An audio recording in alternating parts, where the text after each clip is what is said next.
Imagine standing in the desert night thousands of years ago. The sky you know, the eternal, unchanging heavens, suddenly erupts.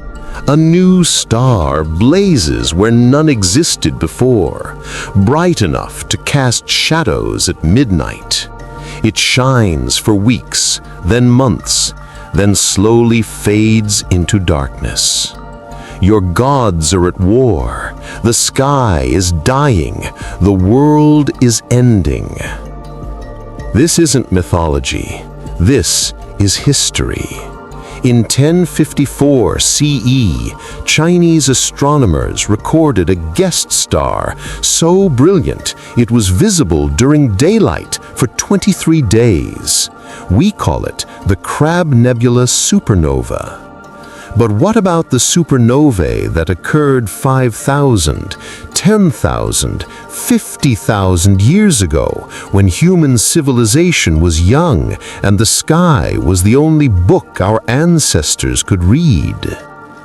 What if the myths we call fantasy are actual historical records, humanity's attempt to describe cosmic catastrophes they witnessed but couldn't understand? What if Atlantis, the Great Flood, the fall of the gods, weren't metaphors but memories of real astronomical events that terrified the ancient world?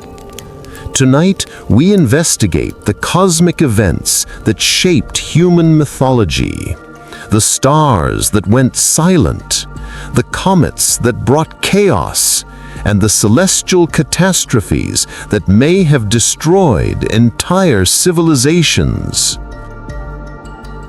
For 99% of human existence, the night sky was humanity's television, calendar, and connection to the divine. Ancient peoples watched the heavens with an attention we can barely comprehend. They knew every star, every constellation, every subtle change.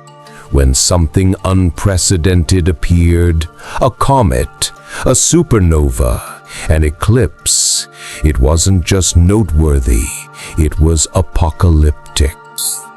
Modern astronomy has revealed that the universe is violent.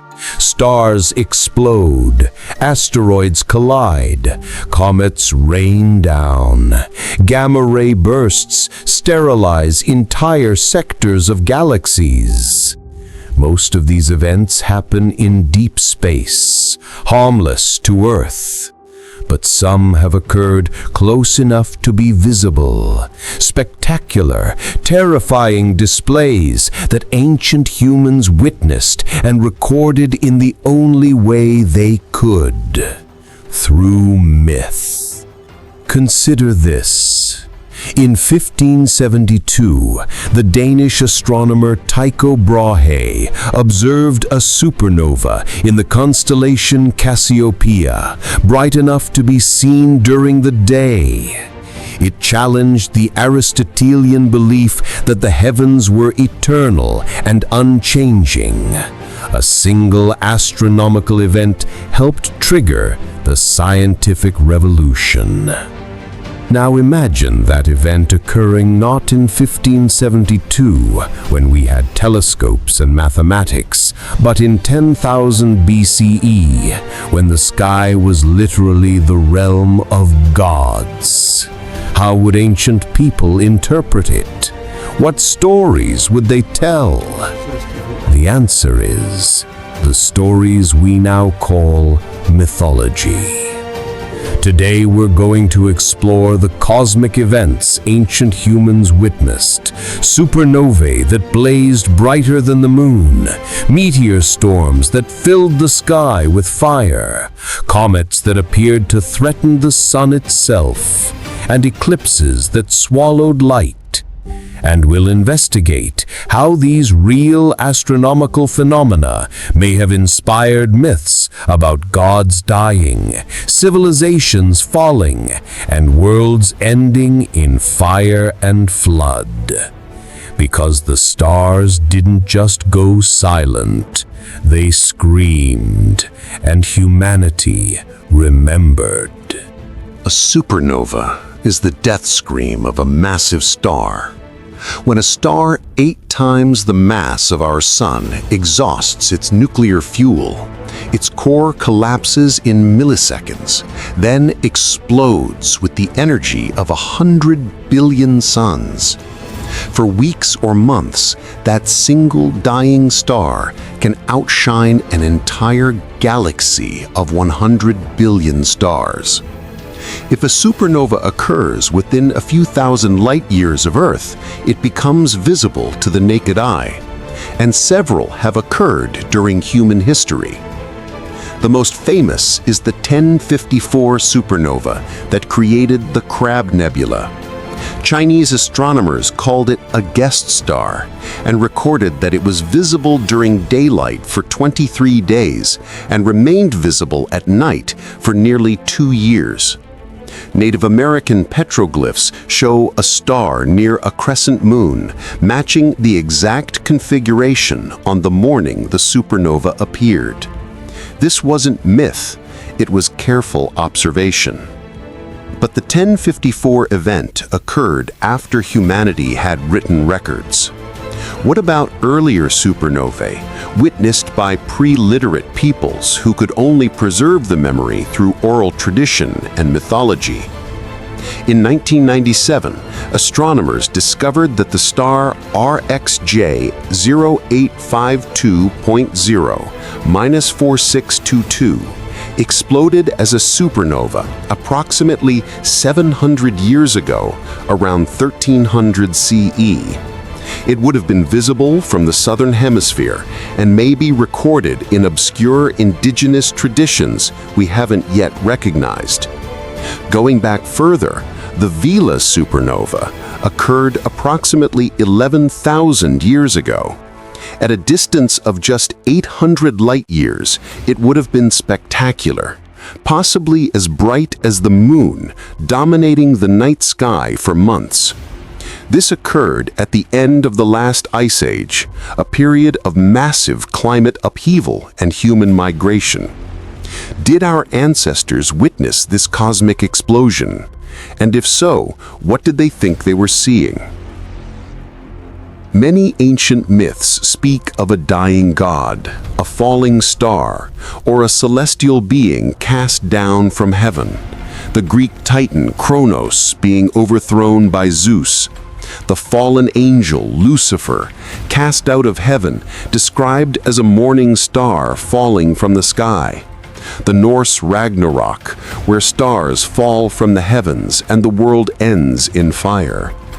Are these myths pure imagination, or are they cultural memories of supernovae, stars that literally died, fell from heaven, and disappeared? Consider the Egyptian myth of the Bennu bird, a heron associated with rebirth and the sun.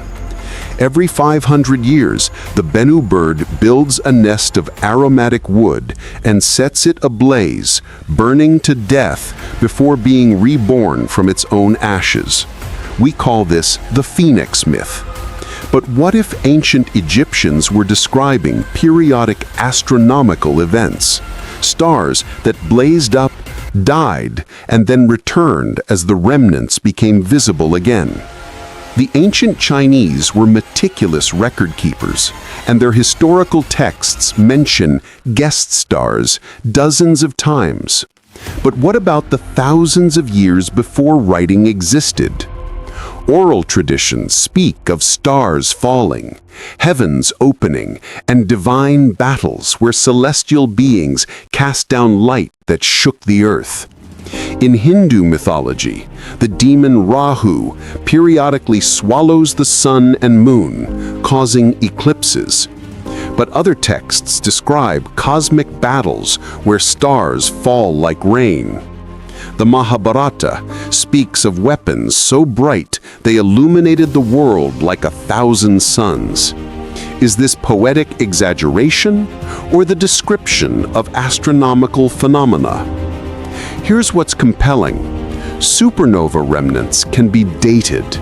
We know when stars died, And some of those death dates coincide with significant changes in human civilization. Migrations, the collapse of cultures, the sudden appearance of new religious movements. What if witnessing a supernova, seeing a god literally die in the sky, fundamentally changed how ancient peoples viewed the cosmos? What if the psychological trauma of watching the heavens, previously eternal, suddenly prove mortal, reshaped entire cultures? The stars went silent, and humanity's relationship with the divine was never the same. If supernova were the deaths of gods, comets were their messengers, and the message was always the same: something terrible is coming. Comets have terrified humanity for millennia. These hairy stars with their streaming tails appear unpredictably, move across the sky in ways that violate the orderly motion of planets and stars, and then vanish. To ancient peoples who believed the heavens were eternal and unchanging, comets were omens, signs that the cosmic order was broken. And sometimes they were right to be afraid. Halley's Comet appears every 76 years, and historical records document its appearances going back to 240 BCE. Each time, civilizations interpreted it as an omen. It appeared in 1066, just before the Norman conquest of England, and is depicted in the Bayeux Tapestry with terrified observers pointing at it. It appeared in 1456 when the Ottoman Empire was expanding, and Pope Calixtus III allegedly excommunicated it as an agent of the devil. But some comets brought more than omens. They brought destruction. The Tunguska event of 1908 flattened 2,000 square kilometers of Siberian forest. The explosion, likely caused by a small asteroid or comet fragment, was equivalent to 15 megatons of TNT, 1,000 times more powerful than the Hiroshima bomb. If Tunguska had struck a populated area, hundreds of thousands would have died, and it was tiny compared to what Earth has been hit with in the past. The Younger Dryas impact hypothesis proposes that around 12,800 years ago, Earth was struck by fragments of a disintegrating comet. The impacts triggered massive wildfires, an abrupt return to Ice Age conditions, and possibly the extinction of megafauna and the collapse of the Clovis culture in North America. Geological evidence includes a thin layer of platinum and nanodiamonds in sediments dated to this period, materials associated with cosmic impacts. Now imagine you're a human living through this. The sky fills with streaks of light. Explosions rock the earth. Massive fireballs impact the ice sheets, creating instant steam explosions. Forests ignite across entire continents. Then, as debris fills the atmosphere, the sun dims. Temperatures plummet. The world you knew ends in fire and ice. How do you describe this to your children, to your grandchildren? Over thousands of years, as the story is retold, it becomes myth. The gods warred in the heavens. Fire rained from the sky. A great flood came. A few survivors rebuilt civilization. Sound familiar? The universal flood myth, the fall of Atlantis, the destruction of Sodom and Gomorrah by fire from heaven, the Norse Ragnarok, where the sky burns and stars fall. What if these aren't separate myths, but different cultural interpretations of the same cosmic catastrophe? Plato's account of Atlantis, written around 360 BCE, describes an advanced island civilization destroyed in a single day and night by earthquakes and floods, sinking beneath the sea. Mainstream archaeology dismisses Atlantis as fiction. But what if Plato was preserving a real memory, not of a literal sunken city, but of a civilization destroyed by a cosmic impact into the ocean? A comet or asteroid striking the Atlantic would create tsunamis hundreds of meters high, devastating coastal civilizations. The impact winter that followed would collapse agriculture and cause mass migrations. To survivors, it would seem like the entire world had ended. The ancient Sumerians described the Anunnaki gods arriving in boats of heaven. The Egyptian texts speak of the boat of millions of years carrying the gods. What if these weren't literal boats, but the ancient description of comets, glowing objects with streaming tails that seem to sail across the night sky? In 1994, we watched comet Shoemaker-Levy 9 collide with Jupiter in real time. The impacts created fireballs larger than Earth and left scars in Jupiter's atmosphere visible for months. If ancient humans had witnessed something similar, a comet visibly striking the Moon or Mars or approaching Earth before fragmenting, how would they describe it? They would describe it as gods at war, as cosmic dragons, as serpents in the sky, as divine messengers heralding the end. And they wouldn't be wrong. Now we turn to events that are predictable by mathematics, but were utterly terrifying to those who didn't understand them. Solar and lunar eclipses. An eclipse occurs when the moon passes between Earth and the sun, casting a shadow across the day, or when Earth blocks sunlight from reaching the moon. For us, with centuries of astronomical understanding, eclipses are beautiful and scientifically valuable. For ancient peoples, they were the end of the world. Imagine you're a farmer in ancient Mesopotamia. The sun is shining. Suddenly, without warning, a dark bite appears in the sun. It grows, the light dims, the temperature drops. Animals fall silent or behave strangely.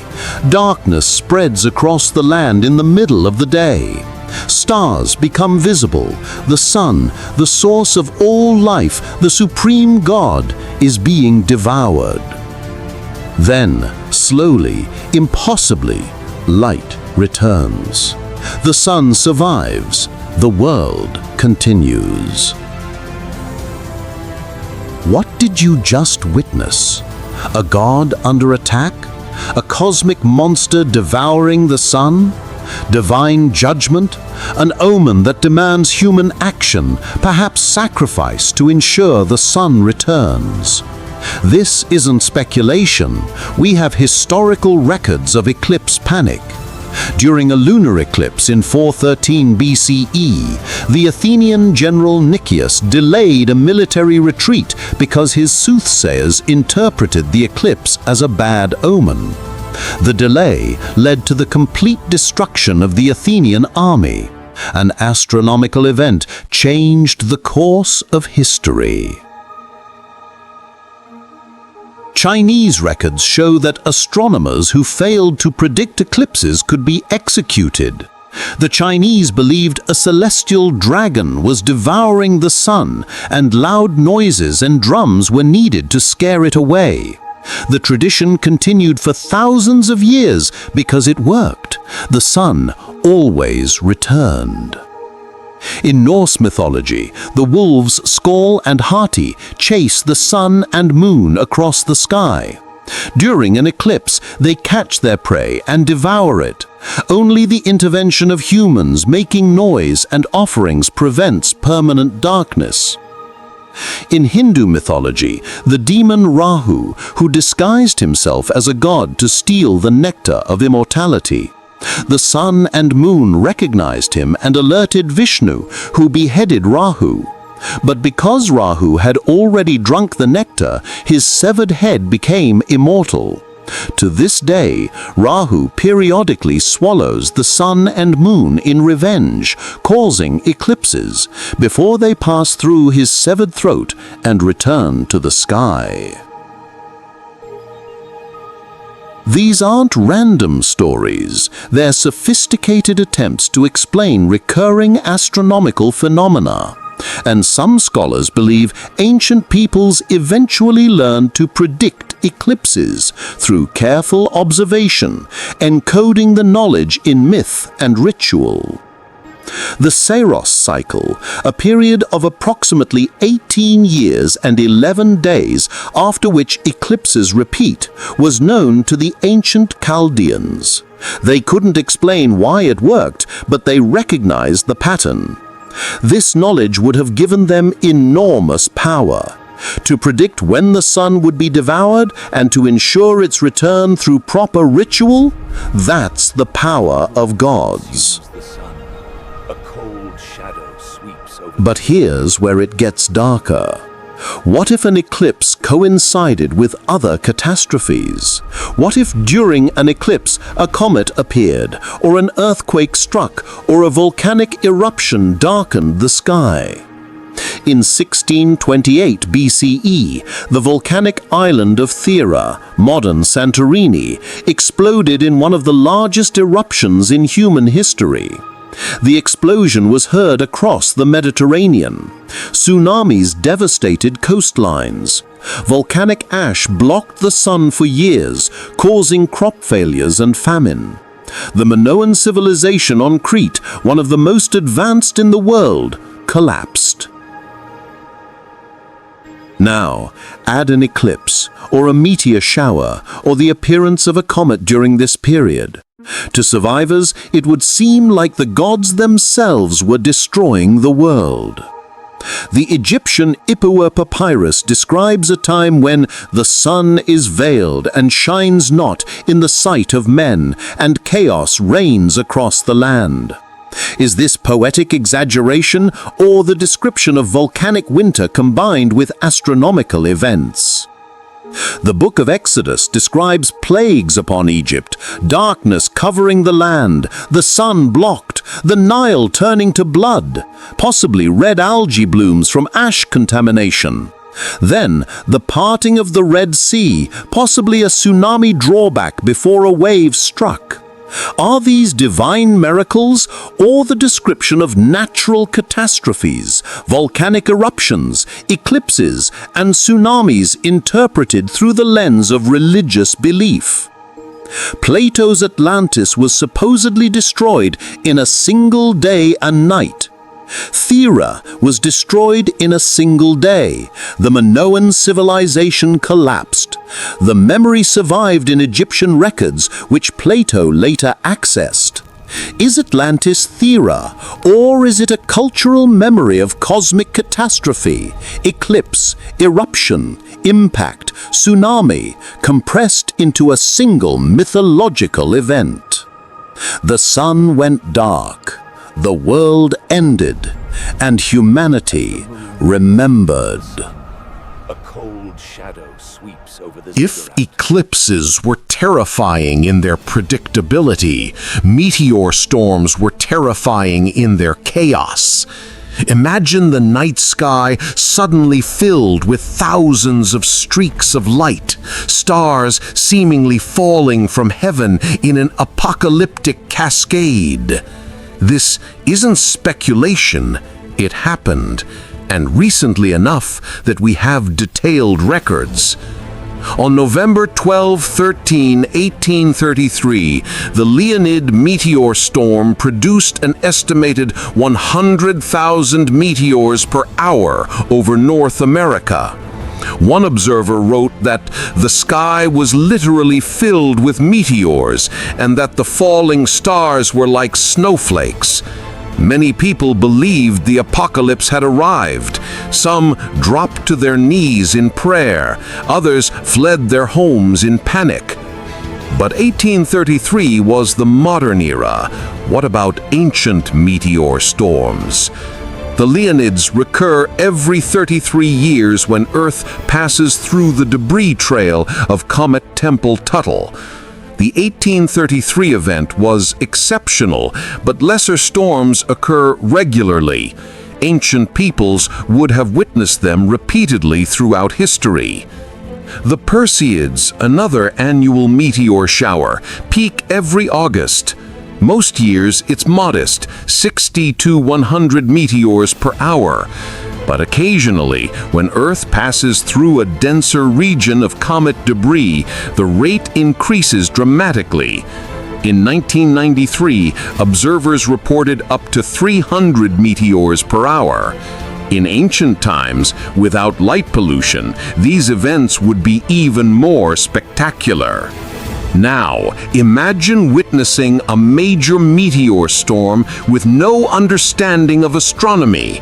Thousands of lights streak across the sky, traveling from one horizon to another, some exploding in brilliant fireballs.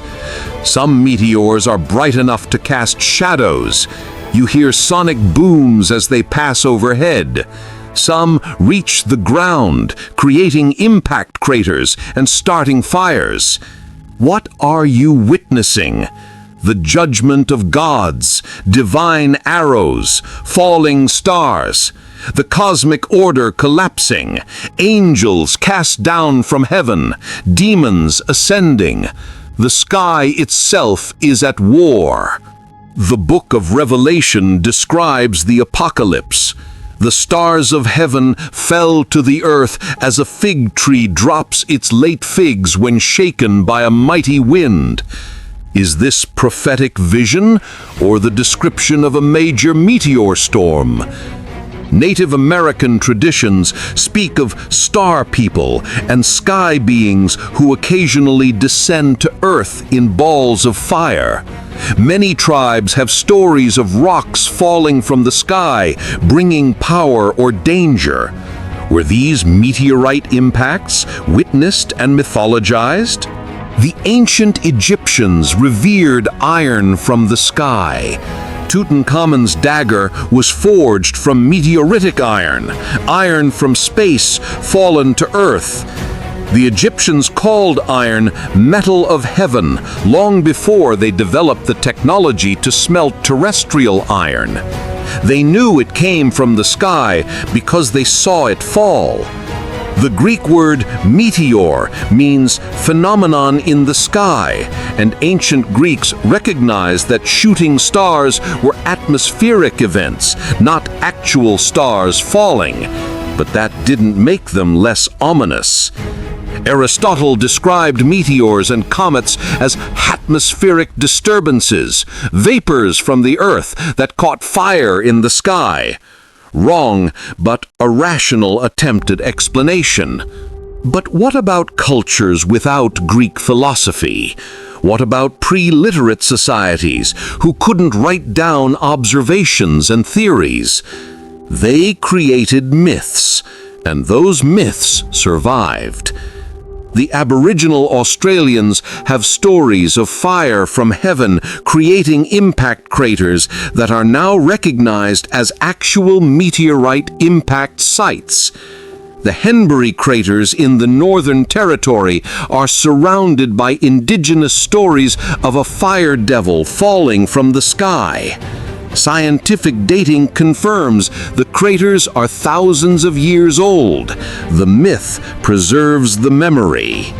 In ancient China, meteor falls were meticulously recorded and interpreted as omens. A meteor shower during a time of political instability? Clear evidence that the emperor had lost the mandate of heaven. The cosmic order and social order were linked. When the sky behaved abnormally, it reflected or caused earthly chaos. What if a massive meteor storm coincided with other disasters? A volcanic eruption, an earthquake, a drought? To ancient peoples, this wouldn't be coincidence. It would be confirmation that the gods were angry, that the world was ending, that humanity must act to restore cosmic balance through ritual, sacrifice, or migration. The universal theme in mythology of fire from heaven, Prometheus stealing fire from the gods, Zeus hurling thunderbolts, the Hindu god Indra wielding Vajra, lightning weapon, the Norse god Thor with his hammer Mjolnir, all describe celestial fire. Were these purely symbolic, or were they cultural memories of real celestial events? Fire fell from heaven, and humanity built religions to explain it. Now we must ask the deeper question. Did cosmic events not just inspire myths, but actually shape the course of human civilization?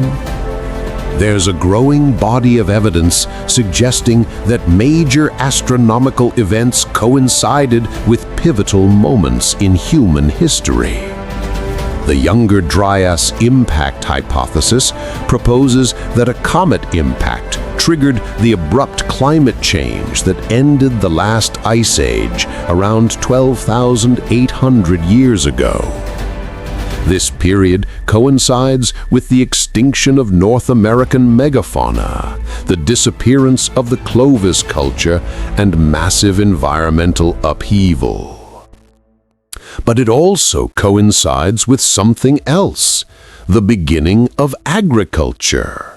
Göbekli Tepe in Turkey, the world's oldest known temple complex, dates to approximately 11,600 years ago, just after the Younger Dryas.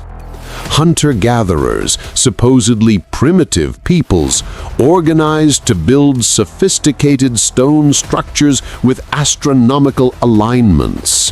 Why? What motivated them? One theory, they were survivors. The cosmic catastrophe that nearly ended humanity created a civilization-level trauma. The survivors built temples to watch the sky, to predict future catastrophes, to appease the gods who controlled the heavens. Agriculture and civilization weren't just economic innovations, they were survival strategies developed in response to catastrophe. The Bronze Age collapse around 1200 BCE saw the simultaneous failure of multiple civilizations around the Eastern Mediterranean. The Mycenaeans, the Hittites, the Egyptians nearly collapsed. The Minoans vanished. The cause is still debated. Invasions by the mysterious sea peoples, drought, earthquakes, systemic political failure? But what if cosmic events played a role? Tree ring data shows evidence of a significant climate anomaly around 1200 BCE. Ice core samples reveal increased volcanic activity.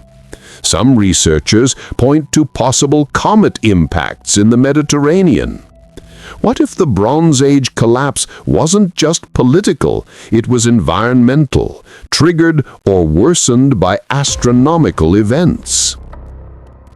Plato's Atlantis, dated by his account to around 9,600 BCE, would place it right at the beginning of the Younger Dryas period.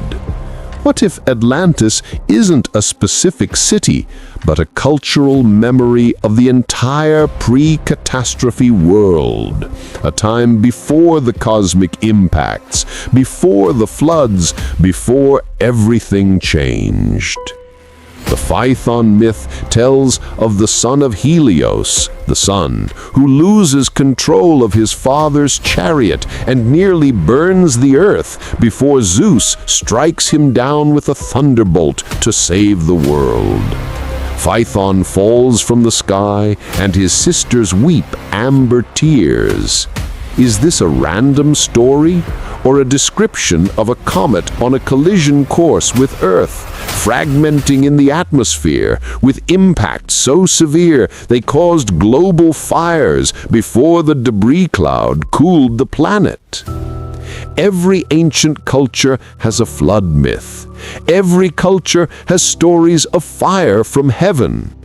Every culture has tales of a golden age that ended in catastrophe.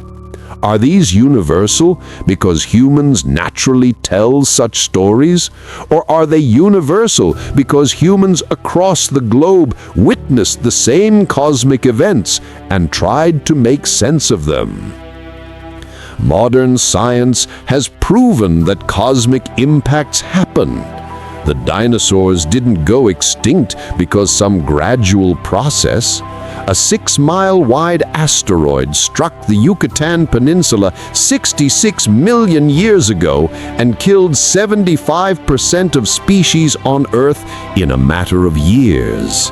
We've watched comets strike Jupiter. We track near-Earth asteroids and know that impacts are statistically inevitable. Ancient humans witnessed this too. They saw stars explode. They saw comets threaten the sun. They saw meteors set forests ablaze. They saw eclipses devour light. And they survived impacts that nearly ended civilization. Then they told stories. And those stories became myths. And those myths became religion. And those religions shaped how we see ourselves, our place in the cosmos, and our relationship with forces beyond our control. The stars didn't just inspire mythology. They created it by going silent, by exploding, by falling, by changing an eternal sky into a battleground of gods. And we remember. The myths weren't lies. They were history written in the only language pre-literate peoples had. Story, symbol, and sacred tradition. When ancient texts describe stars falling from heaven, they weren't being poetic. They were describing meteor storms. When they speak of gods dying in the sky, they're preserving the memory of supernovae. When they tell of fire and flood destroying the world, they're recounting real catastrophes, cosmic impacts, volcanic eruptions triggered by impacts, tsunamis from ocean strikes. The sky was never just a backdrop. It was an active, violent, terrifying presence, and humanity watched it carefully because their survival depended on understanding the patterns, predicting the disasters, and appeasing whatever forces controlled the chaos. Today we have astronomy, physics, and mathematics. We can predict eclipses to the second, track comets decades in advance, and even detect supernovae in distant galaxies. We know what's happening and why. But for 99% of human history, people had only observation, pattern recognition, and story. And those stories, passed down through countless generations, became the foundation of civilization. The calendars, the religions, the architectural alignments, the festivals that marked cosmic events. The stars went silent. Gods died. Fire fell from heaven, and humanity survived to tell the tale. This is Myths of the Cosmos. If you want to explore more mysteries, where ancient wisdom meets astronomical reality, where mythology preserves scientific truth, and where the sky still holds secrets we're only beginning to understand, subscribe to our channel.